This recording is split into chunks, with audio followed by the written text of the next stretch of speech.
What's up, Brunch Bestie? Welcome back to Business and Brunch. If you're currently listening to this while you're filling up the snack tray for the 10th time, or maybe you are nap trapped on the couch and you just needed something to binge listen to, wanted a little bit of business advice, but also some real motherhood chat, then this episode is for you. So today I'm talking about your workload because it's really important whenever you are building your business, building that six-figure spacious business that is going to allow you to stay present with your children, that you know how to actually structure around motherhood and little kids, which this isn't time management. I'm not going to give you productivity hacks. I'm going to dive into a simple workload that is spacious, but still fulfilling for your heart's desire to serve your people in your niche. And like I said, if you're a mom with kids under 5 and your business is kind of feeling overwhelmed, scattered, or you feel like you're constantly behind, like you just cannot get that to-do list tackled down where you can actually breathe and check out of work in the evenings and on weekends, this is just a reminder that you probably have been taking advice from people that don't understand what it's like to have kids asking you for snacks, wanting to read all the time, wanting to play with you all the time, needing to stop to change diapers, needing to stop for meals. You're always on the clock as a mom. And so your business needs to be able to support you in those small pockets of focused hours. So this is why traditional productivity advice fails moms with young kids, because most productivity advice assumes one thing: uninterrupted adult hours. So that means long stretches of focus, predictable energy, and a nervous system that is not constantly responding to small humans. And as someone who built a business with literally unlimited time, being able to sit at my desk for 8, 9, 10 hours, being able to knock out my to-do list within 2 days of the week, and then having the rest of the week to just do whatever I want and get ahead, I understand, because I also have built a business while navigating as a 2 under 2 mom. So when moms try to apply business advice that is made for those uninterrupted hours, you end up feeling behind, inefficient, or like you're just doing something wrong. And you're not bad at business. You're not terrible at managing your time. What needs to happen is you have to be able to shift your mindset on what work looks like with little kids. So your brain is switching tasks constantly between motherhood, business owner, wife, housekeeper. Your nervous system is regulating multiple people, and your energy is honestly just kind of hanging on by a thread because you're doing everything for everyone, and yet you're still trying to run a business so that you can build that financial and time freedom for that spacious life. When you try to run your business like you have 8 hours of quiet focus time a day, it's not going to work for you, because you're going to crash out, you're going to quit, and then you're going to be stuck in the same situation that you have been at, that you've been working so hard to change, and it's not going to make you feel good. So one of the biggest shifts I had to learn and I had to make as I became a mother, as I stepped into my season of motherhood, is I needed to learn how to, one, communicate to my clients that I am not available to be on my computer 8 hours a day. I will not have the typical 9 to 5 schedule. I actually do a lot of my quiet time for 2 hours during a midday break, a little bit in the evening. And then if I am restless and I can't sleep, I work from 10 to midnight sometimes. But I also will work 2 or 3 hours on the weekends when my husband is home, so I get good quiet time. So your schedule can look like however you want. And that is one of the biggest barriers that you have to get through, is that you get to choose when and how you work. And if you are working in the evenings, if you are working on the weekends, this doesn't mean that your business is a failure because you're not free and checked out on the weekends. If you can spend Monday through Friday enjoying your time as a mom and just kind of, checking email, checking Slack, make sure everything is still running okay, fit in 20 minutes of work every now and then, but pretty much have 5 days a week to do whatever you want. Go on little field trips, do crafts. Maybe you're a homeschool mom, so you're spending time educating your children. I would say that's pretty successful, because who in their right mind can think about only working a few hours in the evenings or maybe a couple hours on the weekends and still run a business, still bring in extra income, and still be able to have that expansive life that you're creating, right? So I want you to focus on stop planning based on ideal conditions because your life looks nothing like the ideal conditions. Plan based on what your actual life looks like. So if you have nap windows, short pockets of focus, fluctuating energy, your business is going to be structured to honor those. And this doesn't mean that you need to try to squeeze in work at every single nap window. If you need to squeeze in some rest for yourself, use one of those nap windows to actually rest and energize. Not every single pocket should be filled with business because then you're just too stretched thin and just basically you're a human that's on the hamster wheel of being a mother and being a business owner, and there's no time for yourself. So I want you to be really intentional about how you try to plan your energy throughout the day. And this might look like fewer priorities during the day, being super clear on what actually is going to help you get the needle moving and get the task on your to-do list checked off. Designing offers and marketing strategies that do not require daily output. So when you plan for the reality instead of this ideal life that you want, consistency becomes possible because even though your days aren't the same, and even though things can be completely unpredictable as a mom, you still kind of have an idea of when you're going to have pockets of focus time. And so you can start building your business around that idea and knowing as the littles get older as well, maybe those pockets of time will increase as nap times get longer. Maybe they shift to different times during the day as the littles drop a nap, and maybe you get a little bit more focused time in the morning while you're practicing independent play. When you have fluidity in your business, you start to be able to release the pressure of showing up daily, release the pressure of having to require daily output, and instead you learn how to really be intentional with every single move that you take, and then working those like 4-hour days, in those 20-hour weeks becomes second nature. So I want you to kind of ask yourself, what is enough for the season and what does it actually look like? Because this is a part that really matters. Enough for the season doesn't mean you're playing small.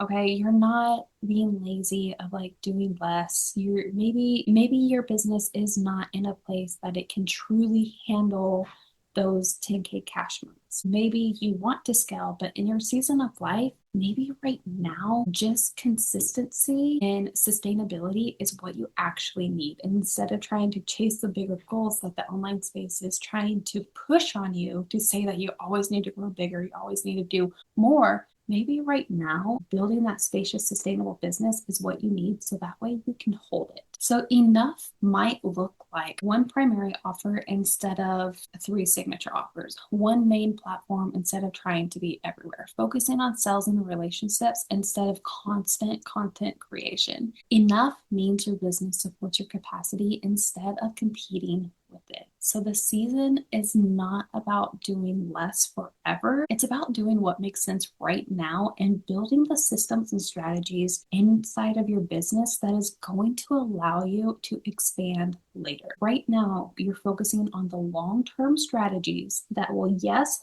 give you the cash income that you want, that can still help you stay ahead of bills, build up that saving account, plan for that no budget trip to Disney, but also still honoring your time as a mother and honoring your expertise and your leadership. So now I kind of want to walk you through the mindset shift from doing it all to doing what actually will move the needle. Doing it all feels like being in constant productivity mode where you're just usually busy. Even though you may seem really busy, you may actually not be making those tasks come off that to-do list, right? So what actually is going to help you move the needle? Sales conversations, learning how to create really clear messaging, and making sure you're super clear on your ideal target client, making sure your message and your content skills are really refined so that way you know exactly what message your audience needs to hear today. You know how to show up and serve your ideal client in a way that is going to get them thinking about you, your offer, and the transformation that you provide. Being visible in a sustainable way. So maybe it's not doing 30 reels in 30 days or posting 3 times a day on TikTok or doing a podcast tour. Maybe it is implementing a visibility strategy that doesn't take up extra time, but still keeps you top of mind. Maybe email marketing and building your list is the way to go for you in this season. Honestly, this is where your options are limitless, and everything else that is not for you in the moment that just feels extra is optional. It's not a must. So the shift requires letting go of the belief that effort equals work. You do not earn success by being absolutely exhausted. In fact, it's about the opposite. The more exhausted you are, the less success you're actually going to see. So, which is kind of crazy because the more work you do, the more energy you spend. If that is all unaligned and it's just burning the candle at both ends, it's actually going to dwindle your success. Now, yes, you can hustle through the pain, you can hustle through the burnout, and you can get that cash goal. So how you start to build success as a mother in business is learning how to be super intentional and focused. Also doing the mindset and the belief work to release any old identity limiting beliefs that say that hard work equals money. And coming from someone who had 3 to 4 jobs since the age of 16, who only believed that in order to get ahead of life, you had to work really, really hard and hustle and go nonstop. So then in your olden days that you can actually slow down and enjoy life, let me tell you, this belief shift is exactly how I simplified my own business. I stopped measuring success on how much I did, and I started measuring on what actually worked. And by doing this one decision helped create more space and more income inside my business. And if you still want to create space, but you don't want to shrink your income goals, let me tell you that it is possible. However, this is where a lot of moms get stuck because again, that beliefs come up of typically you think more ease means less money, but that doesn't have to be true for you. Spaciousness comes from a simple offer suite, clear boundaries, better systems that actually support you. Automations are going to be your best friend. Strategies that are going to help you compound on content and actually build more interest and keep you top of mind and build that trust in that community that will come to you for whenever you drop an offer. But most importantly, trusting yourself to prioritize what matters. You want a 6-figure business, but you still want those slow mornings, that presence, and that flexibility. And you don't have to choose either or.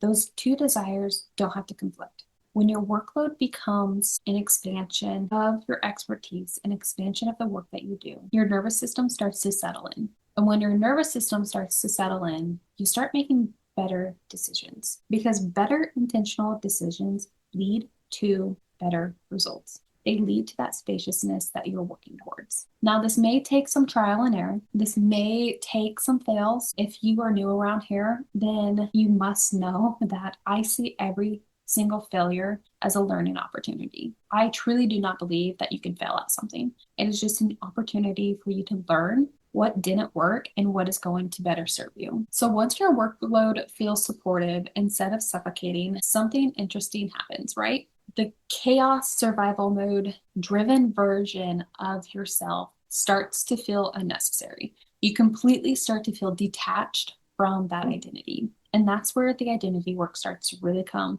in handy because you start gravitating towards that new identity. And it's going to feel uncomfortable. It's going to be expansive in the best way possible. So in the next episode, I'm going to talk to you about the identity shift that no one warns you about when your business actually starts working, when you start simplifying everything, when you have that spacious business and that 6-figure income, and then you're like, wait, I need to do more, but you don't have to. The identity shift is going to help you actually hold it and stick to what you're building. It's going to allow you to let go of survival mode, release the chaos as motion, release that constant productivity need, and step into a more calm leadership. And that is the part that changes everything. And if you're in this season where you're ready to slow down, but still spaciously grow your business, this is exactly what we're doing inside of Soft Mama CEO.